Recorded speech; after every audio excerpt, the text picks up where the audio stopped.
on the Padres Radio Network. Yeah, Machado laces it in the air to deep left. This one gonna go! Coming up, we'll recap the last Padres game, preview today's starting pitching matchup, give you our keys to the game. Plus, we'll hear from manager Craig Stammen. From the Padres Radio Network, here's Sam Levitt. San Diego Padres baseball coming up on 97.3 The Fan and the Padres Radio Network, as today the Padres take on the Atlanta Braves in the first game of a 4-game series. Our starting pitching matchup today for the Braves, right-hander Bryce Elder, and for the Padres, left-hander J.P. Sears. Hi again, everyone. Sam Levitt with you from inside our Padres Radio Network studios. First pitch coming up at 4:15 p.m. here on the West Coast. Coming up in the next 50 minutes, we have a lot to do. You'll hear from Padres manager Craig Stammen. You'll hear from Braves outfielder Michael Harris II. We check in with Tony Gwynn Jr. in just a little bit, and much, much more. But first, it's time to set the table, brought to you by Fraser Farms Market. Set your table with the highest quality of natural and organic products from Fraser Farms Market, a San Diego original since 1971, with 3 locations, La Mesa Vista and Oceanside, and at FraserFarmsMarket.com. Padres entered today 49-50. They entered the day 2.5 games out of a wild card spot in the National League. This is the second leg of a 10-game road trip to begin the second half of the season. Braves, meanwhile, come in 57-41, sitting in first place in the National League East. They just took 2 out of 3 from the Rangers to begin the second half. Padres and Braves met in late June at Petco Park. Padres swept them in a 3-game series. Padres have won 11 of the last 12 meetings between these two teams going back to the wild card series in 2024. Braves are just 9-10 since being swept in San Diego last month. Well, the Padres were looking to avoid a sweep in Kansas City yesterday. Let's quickly rewind. Did you miss what happened in the last Padres game? Let's take a look back with our Padres Rewind on the Padres Radio Network. Well, yesterday in Kansas City, Padres trailed 1-0 going to the second. Runners on base for Fernando Tatis Jr. The 2-2 pitch. Fernando lines it into right field. That's down and a base hit. Rengifo has scored to tie it. Bowen's on his way. He'll score as the Padres go ahead. A 2-run single for Fernando Tatis Jr. It's 2-1. Padres weren't done. Jackson Merrill dug in. Here's the pitch after all that. Grounder through the right side and a base hit. Campusano has scored. Fernando advances to third. RBI single, Jackson Merrill, and it's 3-1. Padres scored 4 in the second. They scored 2 more in the third. Padres had a 6-2 lead in the fourth inning. Jackson Merrill struck again. 1-1 pitch. Merrill swings, hits it in the air to left center field. Thomas backing up, still going back. Ooh. He's at the wall. This one gonna go. Jackson Merrill, an opposite field shot. His third hit of the day. And the Padres get the run back. It's 7-2. Padres still up 7-2 in the sixth inning. It was Nando. 2-2, reach for, hit in the air to left field and deep. Collins going straight back, still going back. This one gonna go! Fernando homers for a second consecutive day. A 1-out solo shot into the Padre bullpen in left field, and it's 8-2 here in the sixth. Padres still at 8-2 going to the eighth inning. They'd scratch across another run on a couple of singles and an error. That made it 9-2. Later in the inning, they loaded the bases against the Royals bullpen. The stage set for Ty France. 2-1 pitch, swung on, hit in the air to left field, straight away, deep. Collins drifting back, still going back. He is at the wall, leaps up, it's gonna go! Grand slam, Ty France! The KC Killer strikes at Kauffman Stadium, and an exclamation point here in the eighth inning.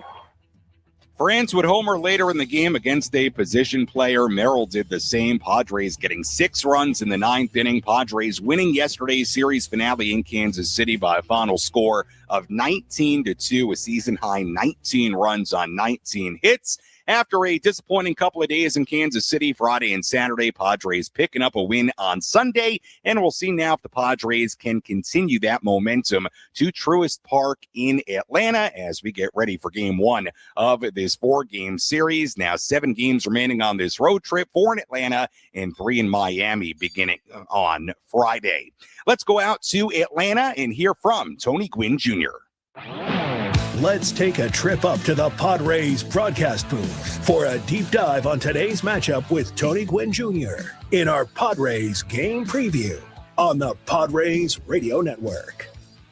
Well, Tony, you alluded to it yesterday in the post-game wrap-up with Jesse. It was a big day offensively for the Padres yesterday, no doubt, but now you got to see if they can do something not like it per se, but at least keep the offense rolling into a second consecutive day. Sounds good in theory, Tony. How do the Padres get that done today in your mind? It sounds great in theory, and they get it done in really same ingredients as yesterday. They get some hitting, some timely hitting, some pitching. And listen, I think at this point, you take it however you can get it. If indeed it is a starter that goes 4 1/3 and you can piece it together, so be it. I don't think it bodes well in the long term, but I don't think the Padres can really concern themselves with the long term. They got to get wins now. Yeah. And any form of good offense, good pitching, however that comes, is the formula for them to get the victory today. Yeah, we'll talk about the pitching in a moment. JP Sears on the mound for the Padres today. I do want to focus on this Braves team for a second, Tony, because, obviously they're a really good team. They're in first place in the National League East. I thought when they came to San Diego, they just weren't right. They were dealing with a lot of injuries. They had guys slumping all over the place. This feels like a different team right now. I know they're just 9-10 since they got swept in San Diego, but they've got some guys that are starting to hit the ball really well. I think this is a different offense, at least, than what we saw in San Diego. Do you agree with that? I would agree with that. And I think you have to start with Drake Baldwin. He was really at the beginning of a very, very long slump that he had to come back from the IL. They kind of rushed him back, and he seems like he's kind of worked some of the kinks out in terms of his swing, because he's back to swinging the bat well. Ozzie Albies been good for them all season, as well as Olsen.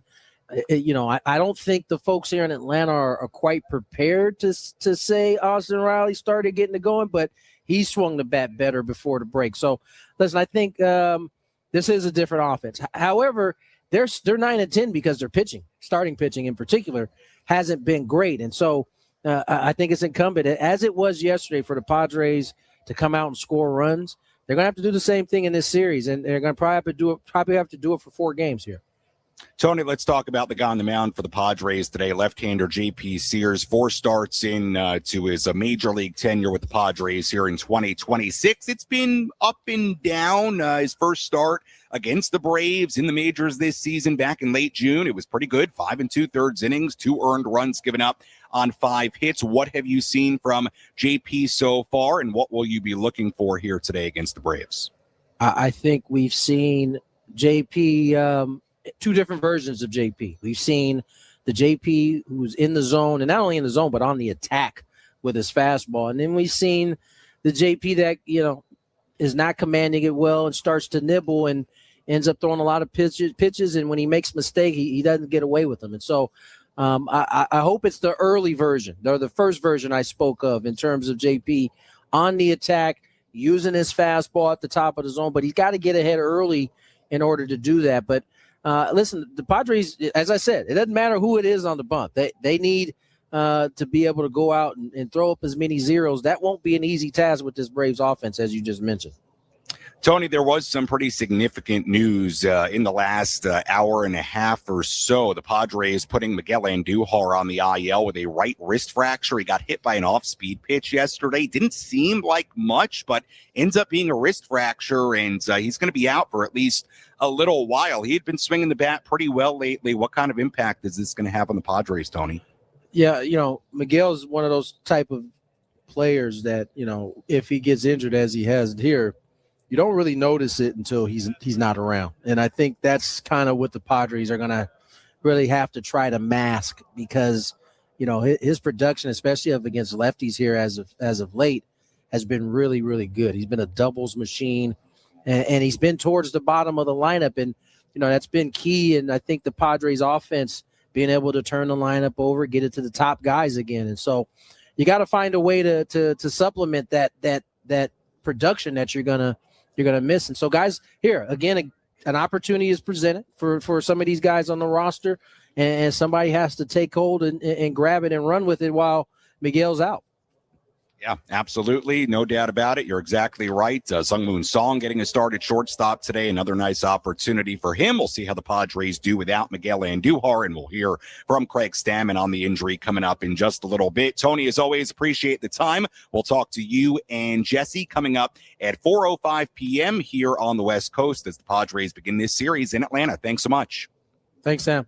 All right, Tony Gwynn Jr. joining us on our EcoWater SoCal Padres pregame show here on the Padres Radio Network. Yeah, we'll hear from Craig Stammen, not just on Andujar, but a lot of different injury nuggets for you today. Some good things as far as guys beginning rehab assignments and facing live hitters. So we'll hear from Craig coming up in just a little bit. A little bit later, we hear from Braves outfielder Michael Harris II, and much, much more as the Padres begin the second leg of this 10-game road trip. Game 1 of 4 this week in Atlanta. Our EcoWater SoCal Padres pregame show continues after this on the Padres Radio Network.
Our EcoWater SoCal Padres pregame show continues here on the Padres Radio Network. Sam Levitt with you inside the Padres Radio Network studios as we get ready for today's game. First pitch coming up at 4:15 on the West Coast as the Padres try to keep it rolling. A big win yesterday, 19-2 against the Kansas City Royals, salvaging that series finale in KC. Now the question is, can the Padres keep that momentum into today's game with left-hander J.P. Sears on the mound, right-hander Bryce Elder on the mound for Atlanta. As always, our pregame coverage brought to you by EcoWater SoCal, keeping it soft since 1925. Visit EcoWaterSoCal.com or call 760-350-3338. That's 760-350-3338. Let's hear from Padre manager Craig Stammen before this series opener. Let's pull up a seat in the manager's office and hear from Padres skipper Craig Stammen. Served up by Sinley Food. If you've had better chicken, you must be a rooster. Well, we mentioned this with Tony just a little while ago. The Padres putting Miguel Andujar on the 10-day IL just a little while ago with a right wrist fracture. They recalled catcher Rodolfo Duran from AAA El Paso. Now, we'll get into why I think Duran was the move there a little bit later, but obviously the first part of that move, Andujar to the IL, really, really tough news. Miguel had been swinging the bat a lot better lately. As we know, there have been times this season where Miguel has been the Padres' hottest hitter. So a big loss for the Padres. Miguel Andujar, again, on the 10-day IL as of today with a right wrist fracture. Let's hear from Craig Stammen on the injury. He got hit in the wrist yesterday at the end of the game, second to last at bat. You know, it was a breaking ball. We didn't think much of it. He kind of shook it off and went to first. He said it didn't really hurt that much. Kind of normal hit by pitch. And then got a little stiffer as the game went on, got x-rays after the game, and has, a little fracture, in his wrist. So he'll be out for a little while, be on the IL. And it doesn't sound like it's going to be too long. It sounds like something that it could possibly heal pretty fast. He could be back out there, but, time will only tell on that. Okay, so it was as unusual as it sounds like from your description. I mean, normally you're seeing fastballs hitting guys, but anyway, I guess it's more the location than the velocity. Yeah, we've seen Ty, we've seen Toddy, several guys take fastballs right off the hand, and, they're no fracture and they're fine, and then a little, breaking ball hits him and just hits him in the right spot. Unfortunately, he's got to go in the IL. Yeah. As far as the sweep of the Braves previously, is there any, I'll ask you about intellectual knowledge taken out of that, but how about just emotional equity can you take out of that? Does any of that carry over, having beaten that team the way you did last time? One, we have a little bit more confidence, maybe. They probably have a little bit of like, all right, we got to get these guys kind of thing. So I don't know. It evens out. Like, you just never know. Everybody's playing each other at different times during the year. When someone's hot, when someone's cold, they just weren't playing as well back then. They're playing better now, and we've got to play our best. Which segues into the next question. Because of how they were playing at that point, and it's a new series, as you mentioned, everything's different. Is there knowledge that you can take out of that series, or do you still have to sort of start from scratch based on just what you've seen recently? Oh, for sure. I think every pitcher will take knowledge of the hitters they face. Every hitter will take knowledge of the pitchers we face, and vice versa. And then, how kind of the games have played out, how he likes to use his bullpen, how I like to use my bullpen. We'll use all that information and, try to find an edge where we can get it to try to win the game. Will you move the DH around like you did today, or what do you think is going to be the residual Miguel being out? Yeah, probably move the DH around a little bit. I think that was my plan going forward anyway. I think we'd kind of seen Miggy not play as much against righties, a little bit previously. Then we got him hot and then playing against lefties. So just trying to mix and match, get our best lineup out there. And right now, the way Song's been playing, he deserves some playing time, definitely. Rengifo, the way he played yesterday, got to get him in there a little bit more. Jace Bowen, the way he played yesterday, those guys are all, garnering more playing time. Can you give us a hint as to what not that long means? Like, what is clearly not season ending? Yeah, not season ending. Hopefully, nothing's ever absolute, but they're not going to cast his arm or his wrist. So that's, takes a little bit of that timeline down, hopefully, and then re-image over, the course of time, a couple weeks at a time, and see if it's healing and if he's able to grip a bat and swing. Some point in August, hopefully, maybe. Yeah. What's today's date? Yeah, hopefully August. Yeah, it's probably about right. Anytime after the 10 days. Yeah. And at some point, it becomes a pain tolerance thing, I guess. Yeah, exactly. I think even the doctor that originally saw him in Kansas City was, optimistic that, hey, he could possibly swing with this if it's not painful. But he came today with a lot of swelling and not much movement, so it's definitely not that. Sears had a pretty good outing against Braves, but obviously, they didn't have it saw him. If he had just been go into the game plan, and he's going to face him again, and they might be prepared for him. Yeah. They've seen him once. He matched up well against them the first time. The lineup's a little bit different today than it was that day. But he's got to pitch his game. If he pitches his game, he'll be fine. He's worried about the hitters and the game plan and all that. But if he pitches his game, throws strikes, executes his pitches the right way, he'll be fine. Levitt's facing hitters this week. Is that, what day? I don't know exactly what day. Him and Joe both threw an up-down bullpen 2 days ago. And both went well, have played catch since, and are, progressing a little further. So good news on that front. Once he faced his hitters, or once either of them faced his hitters, that would seem to be close to rehab. Yeah, for sure. Once he faced hitters, I think live BP is the next step. Once you get that, whether they do one or two of them, that's kind of up to see how the first one goes. And then the next step is pitching an inning in a rehab game. Do you expect those would be pretty lengthy rehab assignments, get that long in now? Or, you guys have done some different things the last couple of years with facing live hitters, not necessarily in a rehab setting all the time.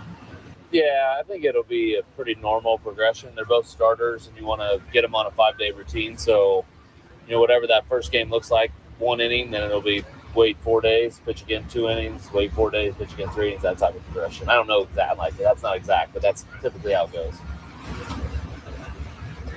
What's Estrada doing? Estrada is pitching in a game with El Paso tomorrow.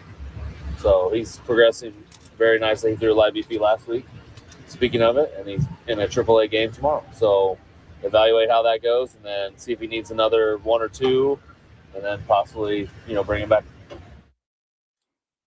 That was Padres manager Craig Stammen earlier today inside the Padres dugout. We'll hear more from Craig on our post-game coverage coming up later on this evening. Sam Levitt back with you inside our Padres Radio Network studios as we get ready for first pitch coming up at 4:15. Some good updates there. Jeremiah Estrada beginning a rehab assignment. Nick Pivetta sounds like he will face live hitters here shortly, and we continue to get some good updates. So two very important pitchers. Obviously, it's going to be much quicker for Estrada to return than, say, Pivetta or Musgrove. But look, Padres no doubt could use a guy like Jeremiah Estrada back in their bullpen from that right-handed side. And we'll give you some other injury updates a little bit later in our pregame coverage. As we get ready for this series opener in Atlanta, let's tell you who's hot, who's not. Which player is locked in at the dish? Who needs to step up their game? This is Who's Hot, Who's Not. Presented by ASAP Drain Guys and Plumbing, a division of Anderson Commercial, your full-service plumber serving San Diego County. We begin, as always, with the hot category. Ty France certainly in that category today in the midst of a 7-game hit streak, 11 for 24 in that span with 3 doubles, 4 home runs, and 9 RBIs in that stretch. Fernando Tatis Jr. has hit a home run in each of the past 2 days. He went 6 for 12 with 2 home runs, 6 RBIs, and 2 walks in Kansas City. And rounding out the hot category, Jay Cronenworth, who got the off day yesterday in the month of July, 14 games. Cronenworth has recorded 6 multi-hit games. He's hitting .320 with 8 RBIs. The not category, we focus on a couple of guys. Gavin Sheets, he snapped an 0 for 25 skid yesterday, a single after entering the game late. Manny Machado, 0 for 9 in the series against Kansas City. Padres could sure use more from Manny in this series in Atlanta. And that's a look at who's hot, who's not, as we get you ready for this series opener against the Braves. Now let's take a look at some Major League headlines as we go around the horn. Let's examine the most important news and the latest information you need to know in the world of Major League Baseball. Sam Levitt takes you around the horn. Presented by Valley View Casino and Hotel. Get ready for Major League winning when you join Valley View Casino and Hotel's Players Club and receive over $200 in free instant offers. Visit valleyviewcasino.com to learn more today.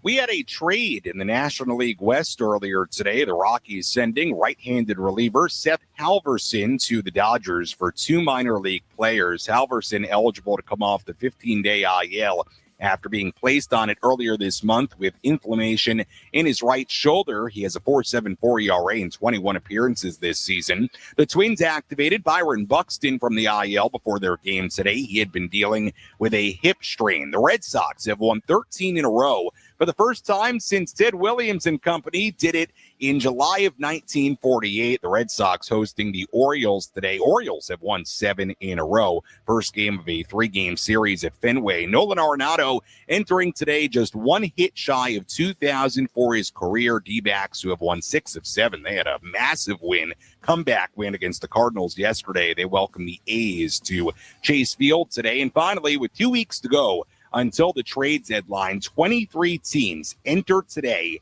either in postseason position or within 5 games of a playoff spot, Padres obviously included. So got to be interesting these next couple of weeks to see if the buyers and the sellers more clearly identify themselves. And who knows, we could be talking about the Padres in that conversation. Either way makes the rest of this road trip and the lead up to the trade deadline so very important. And that's a look at some of the headlines from around the major leagues. We'll have a full look at the out-of-town scoreboard coming up a little bit later as well.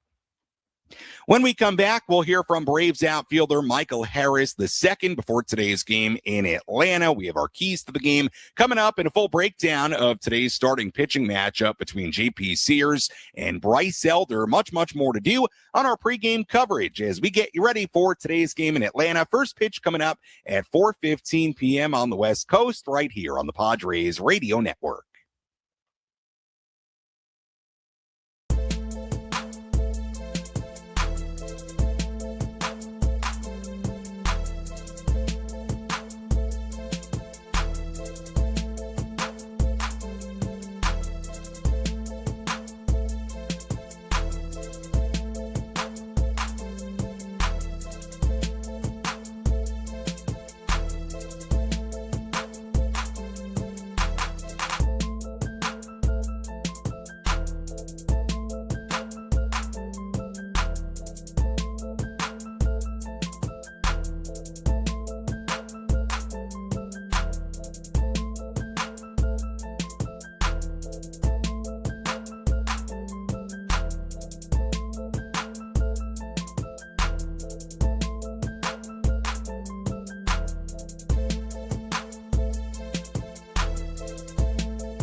EcoWater SoCal Padres pregame show continues here on the Padres Radio Network. Sam Levitt with you inside our Padres Radio Network studios as we get ready for today's game. First pitch at 4:15 p.m.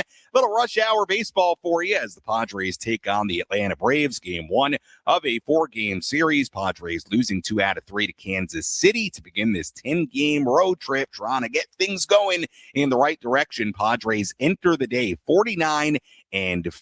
We'll see if they can pull even at 500, 100 games into the year. That's right. Today, game number 100 of 2026. Hard to believe, but we're coming down the home stretch of July, rumbling towards the trade deadline. A very important couple of weeks for the Padres coming up as they take on the Braves today in Atlanta. We did get to some of the big injury news for the Padres a little bit earlier. Let's get to some other items on that list and also update you on the Braves injury situation as this series begins. Who's in? Who's out? This is the Bada Fulkerson Injury Report, presented by San Diego's Bulldog Injury Attorneys, who hope you're never in an accident. But if you are, make Bada Fulkerson the first call you make. Hit them up 24/7 at badafulkerson.com.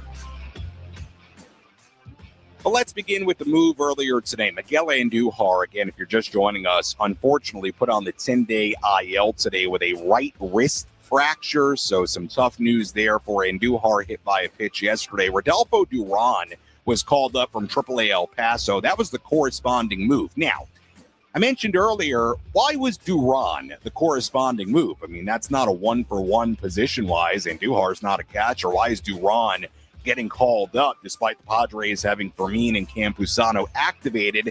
Well, consider this, and Craig Stammen didn't say this earlier today, but I'm going to speculate a little bit. Luis Campusano has been dealing with an abdominal issue. He had felt discomfort right before the All-Star break. You might have seen him a couple of days ago take a swing. He winced. He came out of the game late. It's been in some discomfort, so I would assume that's part of the reason why Duran was the move, because Campusano may be a little bit in and out. And Campusano is not in today's lineup. Freddie Fermin is doing the catching. So that explains, I think, a little bit of the situation there. As far as a couple of relievers, Jeremiah Estrada, as Craig Stammen said earlier, expected to start a rehab assignment with AAA El Paso. Jason Adam, who was dealing with the right shoulder strain. This was according to Kevin Acee in the San Diego Union Tribune earlier today. He was with the team in Kansas City. He will spend the next week at the team's complex in Arizona. So no real update there as far as what he's doing, but hopefully Jason Adam moving closer and closer towards a return. As far as the Braves injury situation, this is a Brave team dealing with a lot of injuries right now still. Remember, they were really banged up during that series in San Diego. Ronald Acuna Jr. still on the IL. He's been on the IL since early June with a left hamstring strain. Former Padre Ha-Sung Kim on the IL with right middle finger inflammation. They've got Mike Yastrzemski on the IL with left elbow inflammation. They've got Robert Suarez on the IL with right forearm inflammation. Martin Perez on the IL with a left forearm contusion. One of their catchers, Sean Murphy, still on the IL. Spencer Strider on the IL, so it is an Atlanta team dealing with a lot of injuries still. And that's a look at where things stand on the injury front as we begin this 4-game series. Let's take a full look at the out-of-town scoreboard, tell you what's going on around the majors on this Monday. Let's take a trip around the bigs to highlight the scores that matter most with our out-of-town scoreboard. Presented by Jensen Premium Beef Patties. Always a hit for grilling. Now, for a Monday, when we tend to have a lot of off days, actually have a lot of games today on the schedule. One game is just underway. Twins and the Guardians in Cleveland in the first inning. No score there. Everything else is coming up later on today. Dodgers and the Phillies in Philadelphia. Emmett Sheehan on the mound for LA. Christopher Sanchez on the mound for Philly. The Pirates and the Yankees later on today in the Bronx. Ryan Weathers, former Padre, on the mound for the Yanks. Rays and the Blue Jays in Toronto. A couple of former Padres there. Nick Martinez against Dylan Cease, the pitching matchup. Orioles and the Red Sox at Fenway. Mets and the Brewers in Milwaukee. Jacob Mizorowski on the mound for Milwaukee. Former Brewer Freddie Peralta on the mound for New York. Giants and the Royals in Kansas City. Michael Wacha on the mound for Kansas City today. How many former Padres are pitching today. White Sox and the Rangers in Arlington. Jacob deGrom against Eric Fetty, the pitching matchup there. Tigers and the Cubs in Chicago. Jack Flaherty against Jameson Taillon. The Marlins and the Astros in Houston. Nationals and the Rockies in Colorado. A's and the Diamondbacks in Arizona. Reds and the Mariners in Seattle. George Kirby against Andrew Abbott, the pitching matchup there. And finally, Cardinals and the Angels in Anaheim later on. Jose Soriano against Kyle Leahy, the pitching matchup in that one. And that is a full look at the out-of-town scoreboard on this Monday. We'll have much more on all those games coming up a little bit later during our post-game coverage. Well, let's do a little exercise here. You ready? Little exercise for you. I'm going to read a stat line from the first half of the season for a player. A stat line for a player from the pre-All-Star break portion of the schedule. Batting average 296. 16 home runs, 16 doubles, 53 RBIs. Very, very good year. 817 OPS, healthy OPS. What have I told you? That guy was not an all-star. Now, who am I talking about? I'm talking about Braves outfielder Michael Harris II. Really, really good young player, having a great start to the season and his major league career. Harris in the lineup for the Braves today, playing center field and batting fifth. Thought I'd give you a little feel from inside the Braves clubhouse. Here was Michael Harris II inside the Atlanta clubhouse earlier today. Michael, we came in first place halfway through. Just talk about what the focus that you guys have collectively, knowing that for all of your success you've had so far, you still have to push through the next 3 months. Yeah, we just got to keep our foot on the gas. Obviously, we know there's some good teams in this division right behind us. So if we slip up, they can obviously do what they do and take over. So as long as we keep our foot on the gas and worry about what we can do out on the field, we have nothing to worry about. Were you disappointed you weren't an All-Star? I mean, I can't control it, but obviously I wanted to be, but I took my time off and enjoy life. Is that motivation or fuel at all in the second half? I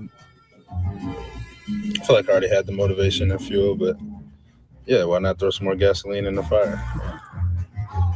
How well do you know the guy that won home run derby, Samir Town? We didn't grow up together. He's a little younger than me, so we didn't really cross paths as often. But obviously I knew about him growing up. He was one of the top players in his class and in the state, so I knew about him. Just in general, with having Wolf Weiss being part of the coaching staff before, knowing he's had an experience guiding this team from behind the scenes, now can confront you guys. Oh yeah, he's been doing a great job. He's reminding us that we're doing good, and even when there's tough stretches, that's what happens with baseball, and every team goes through it in the season. So yeah, he's putting his best foot forward, and we're just following behind him. Michael, how close do you guys pay attention to the trade deadline, and with all this coming up and speculation and rumors? Do you guys even pay attention to any of that? No, I feel like a lot of the times the rumors don't typically happen. And there's a trade deadline every year and everything. Something's going to happen every year. We can't really control it. Just whenever it's done, whoever's on this team is who we believe in. That was the Braves' Michael Harris II earlier today inside the Braves clubhouse. He's having a really, really nice season. You heard the question there about Jordan Walker, who won the home run derby last week in Philadelphia. Walker grew up in the Atlanta area. Harris also grew up in the Atlanta area. So pretty cool story there. Michael Harris II playing for his hometown team. And little feel there of the Braves side of things. Questions there about the trade deadline. Everybody very focused on the deadline now 2 weeks away as we come down the home stretch of July. First pitch coming up at 4:10 in Atlanta here on the West Coast. Let's give you our keys to today's game. How will the Padres unlock a win today? These are the keys to the game. Presented by Rock and Block Turf and Hardscapes. Beautiful artificial turf that stays green all year long. Trust and experience. The job isn't done until it's done right. See them at rockandblocklandscape.com. Key number one, slow down the Braves offense. The Braves hit 9 home runs and scored 29 runs over the weekend against the Texas Rangers. We alluded to this a little bit earlier with Tony. This is not the same Braves team the Padres saw in San Diego in June. I know they still haven't played all that well, but a lot of that is due to their pitching. Their offense is looking like the Braves again, and they have got some red-hot hitters. They've got the reigning National League Player of the Week in Drake Baldwin, 5 for 5 yesterday with 2 home runs. He is an RBI in 4 consecutive games. He's hitting .647 in his last 4 games with 3 home runs and 9 RBIs in that stretch. Austin Riley, 6 for 12 over the weekend with 3 home runs. He went 36 games without a home run, but now 4 home runs in his last 12 games. And finally, a matchup to watch today. In this one, Mauricio Dubon, 6 for 20 in his career with 3 doubles and a home run against JP Sears. So any way you slice it, Padres have got to try to slow down this Braves offense. They are swinging the bats much better than they were in San Diego in June. That's key number one. Key number two, let's give you a little offensive key. How about this? More Jackson Merrill. Jackson Merrill had 4 hits and 2 home runs yesterday. It was his first game with more than 2 hits since June 20th, so nearly a month, including the All-Star break. He went between games with more than 2 hits. Merrill 0 for 9 to start the series in Kansas City. The Padres, quite simply, they cannot afford much more of that. They can't afford Jackson to have offers like that consecutive games. He is far too important of a piece. Yesterday, a big day, the 4 hits and the 2 home runs. How about Jackson Merrill continuing that kind of game into this series in Atlanta? We'll see if he can take some momentum to Atlanta, and that's a look at our keys to today's game. When we come back, we'll talk a little bit about the Braves bullpen, the state of their bullpen entering today's game, plus a full breakdown of today's starting pitching matchup between Bryce Elder and JP Sears. First pitch coming up at 4:15 in Atlanta. We send things out to Jesse and Tony in just about 10 minutes right here on the Padres Radio Network.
Our EcoWater SoCal Padres pregame show continues here on the Padres Radio Network. Sam Levitt with you inside our Padres Radio Network studios as we get ready for first pitch coming up at 4:15 in Atlanta. We send things out to Jesse and Tony in under 6 minutes. First pitch coming your way. Game 1 of this 4-game series. Let's tell you what to watch for.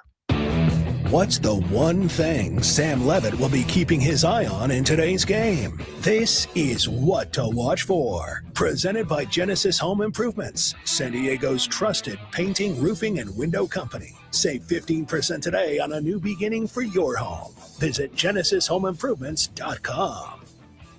What to watch for in this series opener. How do the Braves navigate their bullpen today? Here's why I bring it up. Raisel Iglesias, their all-star closer. Both these teams have very, very good closers in Mason Miller and Iglesias. Iglesias pitched each of the last 2 days and has not pitched 3 straight games this season. He's converted 19 of his 20 save chances in 2026. But it's not just Iglesias, who's been worked a lot lately. Dylan Dodd, Didier Fuentes, and Dylan Lee have also pitched in each of the past 2 days. So Braves could have to use their bullpen a little bit differently in this one. Keep that in mind, no matter if the Padres are ahead or trailing. Certainly if they're trailing and you're looking at the high leverage situations for Braves relievers, keep that in mind today.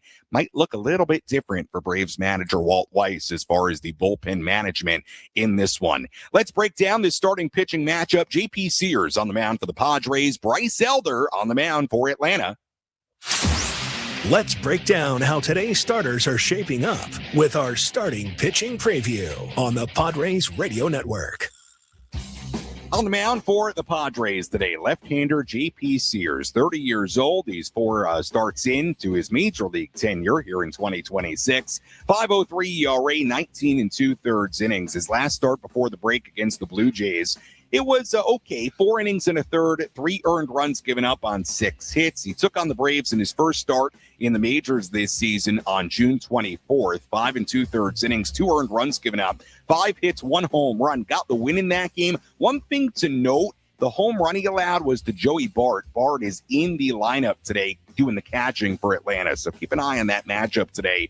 Bart against Sears. Meanwhile, on the mound for the Braves, right-hander Bryce Elder, 27 years old. He's 5 6 with a 4.12 ERA, 18 starts and 100 2/3 innings. How about this? Bryce Elder had a 2.66 ERA with 7 home runs given up in his first 14 starts prior to what has been a really, really rough stretch. Elder is 0-3 with an 11 ERA and 8 home runs given up in his last 4 starts. He gave up 3 home runs in 4 innings against the Pirates in his last start before the All-Star break. He last faced the Padres in May of 2024, and the Padres roughed him up that day.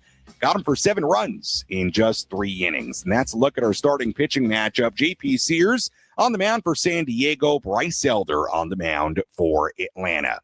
As always, we appreciate you tuning in to our EcoWater SoCal Padres pregame show here on 97.3 The Fan and the Padres Radio Network. Well, the Padres salvaging the series finale yesterday in Kansas City. Can the Padres carry that momentum to Atlanta? Game 1 of a 4-game series. This very, very critical road trip continues at Truist Park. When we come back, we send things out to Jesse and Tony. They'll have the full starting lineups, first pitch, and all the play-by-play. I'll talk to you on our post-game coverage. You're listening to your home for Padres baseball, 97.3 The Fan and the Padres Radio Network. Enjoy the game, everybody.